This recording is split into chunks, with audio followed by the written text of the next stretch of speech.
The biggest riser on your big board from the beginning of the season has to be Bilal Coulibaly, who was not in your top 100 to start the season and is currently ranked 12th on your big board. You mentioned in your write up that his offensive usage in the half court is one of the lowest you've ever seen for a potential first round pick. How confident are you that he can be more than just a defensive specialist in the NBA? Yeah, I'd say it's one of the lowest I've seen for a lottery pick for sure. He's a fascinating case. This is such an informed bet, right? Like on my show, the way that I talked about Bilal Coulibaly was essentially that he is a guy where do you guys play poker at all? Like, have you guys played Texas Hold'em at all? Mm-hmm. I have Yeah. before. Yes. Not a big Hold'em guy, but I played before. So like in tournaments, because of the way that like the structure of tournaments work, and I think tournaments in poker are a little bit more applicable to this situation because at the end of the day, the NBA is a tournament where your whole goal is to win the NBA championship, right? A lot of time in tournaments, you have to get your money in essentially where you think that you are a 50-50 swing, right? Because the upside of you winning that hand pre-flop, if you have eights and the other guy has ace queen or whatever, is that you can like go from being 12th in chips to the chip lead with like 100 people left, right?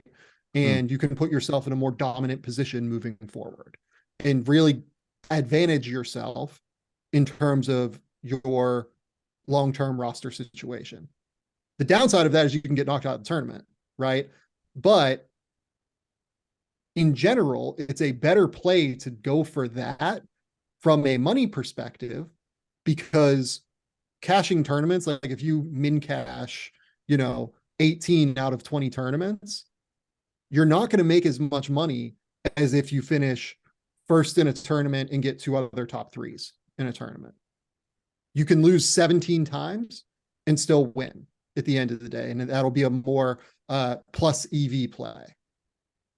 I think that Bilal Coulibaly is kind of like that, Yeah. where if you take him, you have to be prepared that this might not work. Like he might not have the offensive game to be able to play like at the highest level in the NBA. His shot is still very funky. He's still growing into his frame. Like he's a late bloomer. He was, going into COVID, like he was like below 6 foot, I think, or like was right around 6 foot, and then like Wow. shot up to 6'6" and like Hmm. really kind of blossomed from there and has these incredibly long arms and like looks the part of an NBA player. The shot is a bit robotic right now. It's a bit mechanical. If you look back through the shooting numbers, they aren't ideal. But this year for Metropolitans, he's gotten a lot of open ones where he's been able to knock them down off the catch, right? And mechanically, while it's a bit robotic, there isn't anything that you think is broken where if he gets stronger and like continues to fill out, he should be able to iron that out a little bit as he gets more comfortable in his body, in my opinion. So there's that aspect of it. The other piece of it is I don't really know how to judge his feel for the game yet. He might have great feel, he might not. When you watch some of the lower level tape, for instance, there is a game, if people want to go watch him against players his own age group, you can Hmm. watch a game on YouTube against Bronny James and like this Yeah. California club that went overseas Hmm.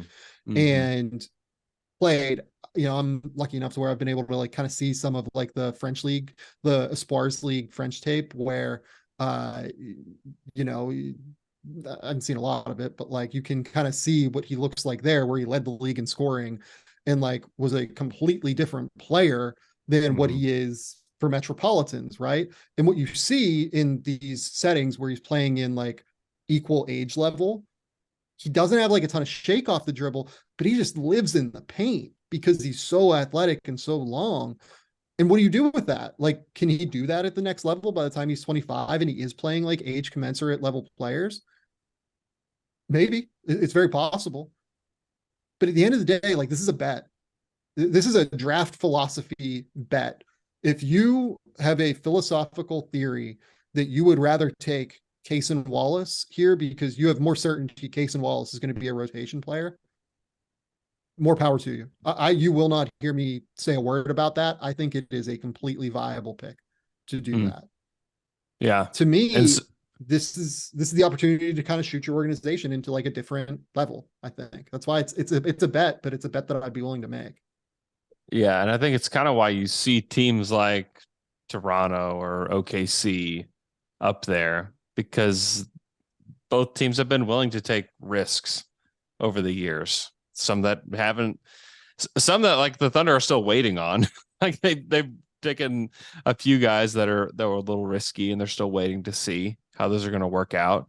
Um, but yeah, I think are people more just like drawing lines to teams like that because of just their past, or do you think there's like legit info about where I mean, Coulibaly could go? look, like Presti was seen in France like a couple days ago, right? Yeah, Like that's a yeah, thing yeah, from what I was told. yeah, Um, if you're not like at the very least like tangentially interested, where you want to like you feel like you need to get eyes on a guy, you're not going to go overseas to like see a player that you don't have at yeah. least some interest in this time of year where you're trying to do draft workouts and get like a bunch of guys in. Like you're Mm-hmm. logistically like taking yourself off the board in a real way for like 2 days basically, and those 2 days like do matter this time of year. Yeah. So look, I think that that's why that exists. Like you hear New Orleans, you hear Toronto, like these teams have been willing to take swings on guys like this before. Yeah, I absolutely think that the informed speculation. By the way, like the team that I haven't heard a ton of that he ticks every single box in terms of what their draft history is Orlando at 11. Yeah. Like Sure. this team loves guys that are super long, athletic, great positional size, great positional length, It's really good true. kids. Like I hear from the intel is that like Coulibaly is like a very professional demeanor, and like it's a little bit weird to me that we haven't heard a lot about Orlando in regard Yeah. to Coulibaly, just given what their draft history is. So Yeah. given the fact that they need wings as well, like that's probably their weak spot on the roster. So Is that maybe just I because don't we did? know. I mean, we didn't even know who Orlando was taking number one until like right before the Yeah, draft last they year. do a So great job of keeping things as quiet as possible.